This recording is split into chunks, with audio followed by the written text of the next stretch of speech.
Hello friends, very good morning. Today we are going to discuss one more topic regarding our JBCIB exam. तो friends एक ये topic है FCNR करके. इसमें हम कुछ क्वेश्चंस की मदद से पढ़ेंगे क्योंकि इसमें जो मैंने पैटर्न बनाया वो इस तरह से बनाया कि पुराने क्वेश्चंस जितने भी आए हैं एग्ज़ाम में वो हमने एक क्वेश्चन पैटर्न बना दिया है. उससे हम क्वेश्चंस डिस्कस कर लेंगे और वही क्वेश्चंस आपके पुराने एग्जाम्स में वही मोस्ट प्रोबेबली आपके वही रिपीट हो जाएंगे. तो FCNR पहले फुल फॉर्म देख लेते हैं. Foreign, F for foreign, C for currency, N for non resident, non इधर आ गया, रेसिडेंट अकाउंट. तो F से मतलब आप समझ सकते हैं कि फॉरेन है तो फॉरेन करेंसी में ही डील करेगा ये. ठीक है फ्रेंड्स, अब स्टार्ट करते हैं हम जो क्वेश्चंस पहले आए हैं.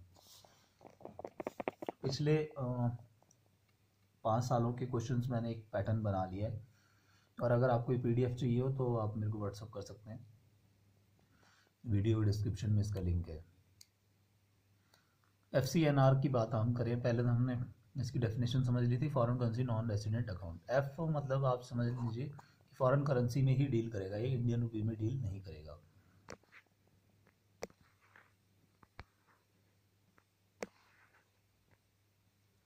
Who can open foreign currency FCNR B accounts? कौन खोल सकते हैं इसे? NRIs और सिंगल या joint. NRIs those are single या जॉइंट है. ठीक है, सिंगल इन द सेंस कि जो अनमैरिड है, जॉइंट मतलब हस्बैंड वाइफ हो गए, इस तरह से हो जाता है. Who is non resident Indian या फिर पर्सन ऑफ इंडियन ओरिजिन. ये मैं एक वीडियो में पहले भी बता चुका हूँ आपको, पूरा NRI के बारे में समझा चुका हूँ और PIO के बारे में.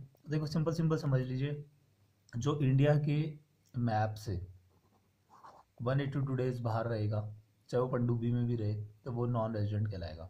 PIO वो हो जाएगा जो उससे जुड़ा हुआ है. जैसे कि मान लो कोई आदमी यहाँ से जाता है और बाहर शादी कर लेता है, तो उसकी वाइफ अगर इंडिया आ रही है तो क्या हो जाएगा, वो PIO हो जाएगी. ठीक है, इस type of accounts can be open under FCNR.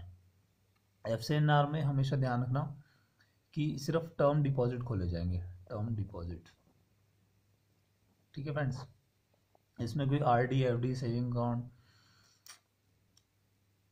FD तो खोलेंगे लेकिन RD या सेविंग अकाउंट उस तरह नहीं खोलेंगे. टर्म डिपॉजिट खुलेगा. इसमें टर्म डिपॉजिट भी मिनिमम कितने का होगा, 1 साल का और मैक्सिमम 5 साल का. अभी जो पीछे इसमें क्वेश्चन आया था वो इस तरह आया था कि 10 ईयर फॉर FCNR डिपॉजिट. ठीक है, तो ये ध्यान रखना कि मिनिमम 1 साल और मैक्सिमम 5 साल होता है.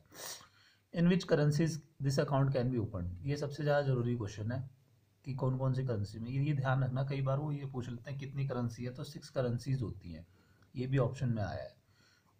और ये भी पूछ रहा हुआ है कि कौन कौन सी करेंसी है. तो pound sterling, US dollar, euro, Canadian dollar, Australian dollar, including 1 Japanese yen.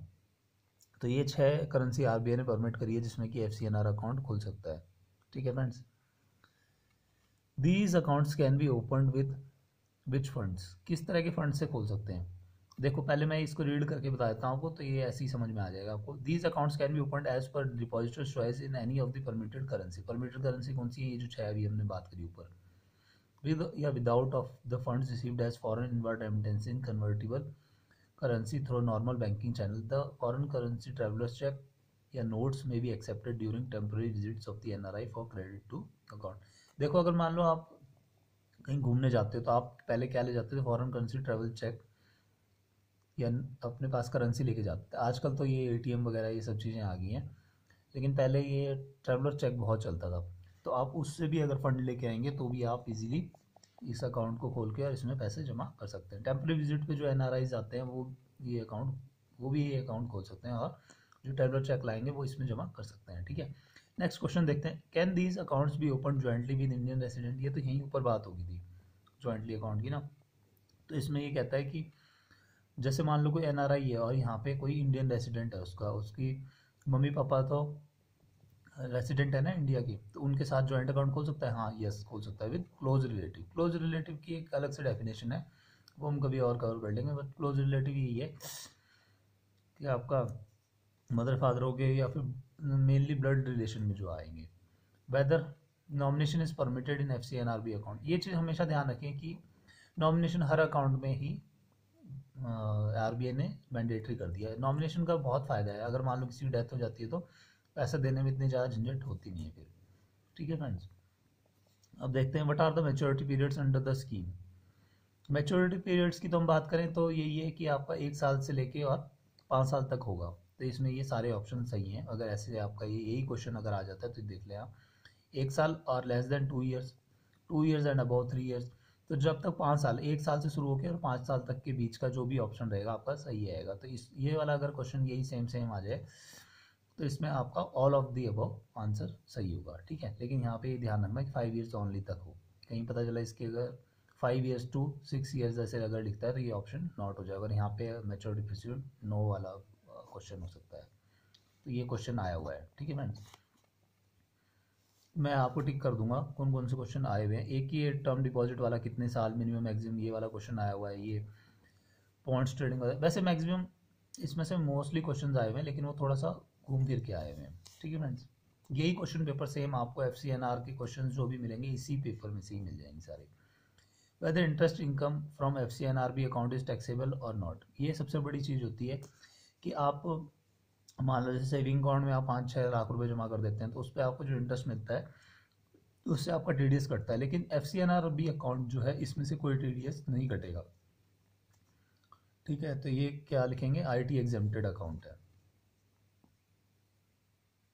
Weather resident Indian holder of power of attorney is permitted to operate the account. Power of attorney एक ऐसी चीज़ होती है जिसमें कि आप एक तरह से सोल ओनर बन जाते हैं, तो वो उससे आप ऑपरेट कर सकते हैं अकाउंट। हाँ यस, इसका आंसर यस है। ठीक है, whether deposit held under FCNRB account is taxable under wealth tax. Wealth tax के अंडर आता है।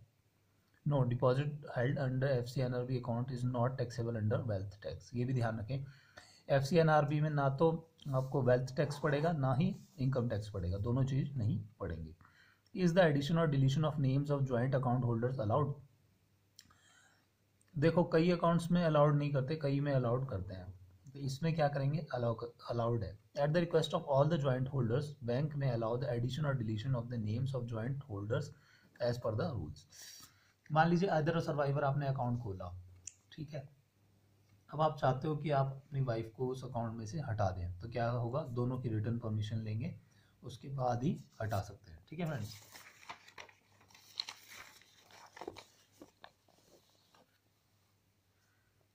Is the amount held under FCNR deposit is repatriable. एक ही वर्ड रिपार्टेबल ना बहुत बार आता रहेगा घूम फिर के, रिपार्टेबल, रिपैट्रिएबल, जहाँ ये वर्ड लिखा होगा तो इस मीन समझ जाना रिपैट्रेबल का कि आप पैसा बाहर भेज सकते हैं।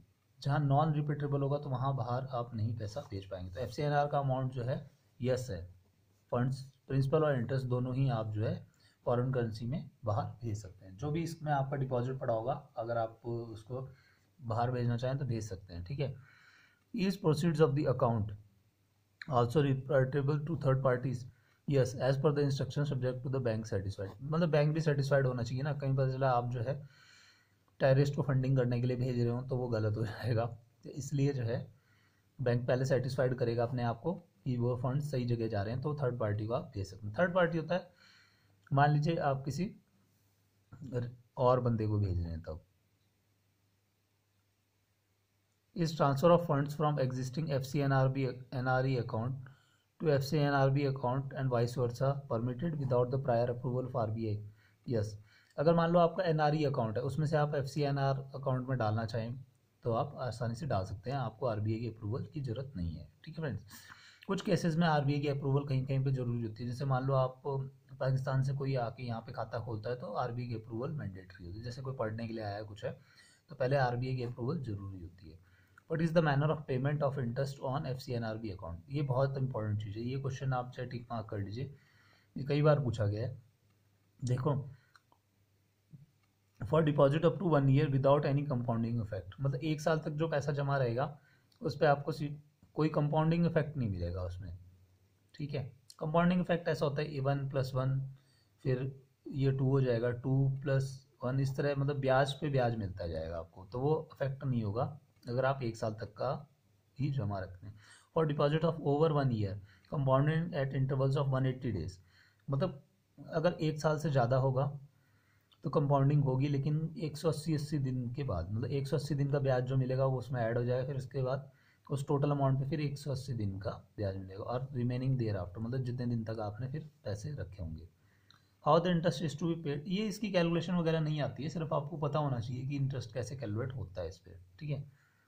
How the interest is paid on term deposit maturing on Sundays holidays या फिर नॉन बैंकिंग बिजनेस डेज, ये भी अच्छा क्वेश्चन है। Bank to pay interest at the originally contracted date on the deposit amount for above mentioned days intervening between the due dates and the actual date of payment on the succeeding working day। देखो क्या होगा कि मान लो आपकी जो FCNR account है वो Sunday को मैच्योर हो गया है, ठीक है, बट संडे को तो आप पैसे निकाल नहीं सकते हैं, तो आपको क्या होगा, मंडे आप निकाल पाएंगे, तब तक का आपको जो है इंटरेस्ट पे हो जाएगा, ठीक है। तो इसमें जो है actual due date and actual due date of payment, जैसा FDR में होता है सेम वैसा ही है कि जब आप लेने जाएंगे पैसे तब तक आपको ब्याज मिल जाएगा। Is there any facility for granting loan या overdrafts against FCNRB deposit to account holders या third party, yes for permitted purposes as per RBI guidelines. जैसे जैसे RBI गाइडलाइंस देगा उस हिसाब से जो है इस FCNR डिपॉजिट पे लोन भी दे सकते हैं, जैसे FD के अगेंस्ट लोन देते हैं ना, सेम ऐसे ही होता है इसमें भी।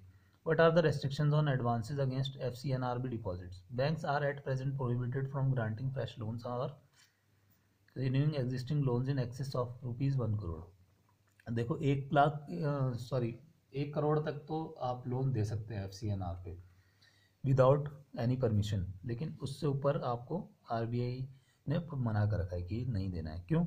क्योंकि क्या होगा कि बहुत ज़्यादा आप लोनिंग कर दोगे तो उसके बाद में जब रीपे करना होगा तो फिर वो बहुत डिफिकल्ट हो जाता है, इसलिए। How interest is payable on FCNR deposit to NRIs on return to India. Banks में allow FCNRB deposit NRIs APIs who return to India for permanent settlement to continue with till maturity at the contracted date of interest if desired as per rules। देखो कोई भी आदमी ये नहीं चाहेगा कि मेरा जो डिपॉजिट है वो जाए, क्यों? क्योंकि उसने वो डिपॉजिट और आगे लोन दिया होता है और उससे उसकी कमाई हो रही होती है। तो यही इस केस में भी है कि जब NRIs वापस इंडिया आ जाते हैं परमानेंट सेटलमेंट के लिए, मतलब अब वो सोच लेते हैं कि हमने USA अमेरिका या जर्मनी वगैरह कहीं बाहर नहीं जाना है, अब हम इंडिया में ही रहेंगे, जो हमने पैसा कमा लिया उससे अपनी लाइफ काटेंगे, तो फिर क्या होगा, बैंक उनको यही कहेगा कि आप अपना पैसा इसलिए यहीं पे रखो और टिल मैच्योरिटी इसको रहने दो। जैसे मतलब FCNR है वो 5 साल बाद मैच्योर्ड हो पूरा होगा, तो 5 साल की मैच्योरिटी तक उसको रखो। Is the pre mature withdrawal of deposit allowed, मतलब अगर मान लो वो चाहे कि मैं नहीं अपना पैसा जो बीच में ही तोड़वाना चाहता हूँ, तो हाँ अलाउड है, as at the request of the depositor bank allows premature withdrawal, मतलब उसको थोड़ा सा इंटरेस्ट का लॉस होगा, लेकिन ये है कि उसको बैंक मना नहीं करेगा, प्री मैच्योर भी विड्रॉल कर सकता है। प्री मैच्योर होता है जैसे मान लो आपने 1 साल की FD करी और आप 6 महीने में उसको तोड़ के खाना चाह रहे हैं तो कर सकते हैं आप, उसमें कोई मनाही नहीं है। Is any penalty levied on pre mature withdrawal of FCNRB deposit, हाँ ये भी एक क्वेश्चन है कि अगर मान लो प्री मैच्योरली उसको तोड़ रहा है तो उसको क्या कोई पेनल्टी लगनी चाहिए। The guidelines prevailing at the time of pre mature withdrawal will be applicable, जैसे कि जो भी गाइडलाइंस होंगी उस टाइम पे अवेलेबल तो उस हिसाब से उसको पेनल्टी पड़ेगी। जैसे कि मान लो FD होती है, FD आप अगर 1 साल की कराते हैं बीच में तोड़ते हैं तो आपको 0.50 का उस पर पेनल्टी देनी पड़ती है, तो ऐसी इस पे भी विड्रॉल पे पेनल्टी है, लेकिन वो डिपेंड ऑन द टाइम जैसी गाइडलाइंस होती है उस हिसाब से बताई जाती है।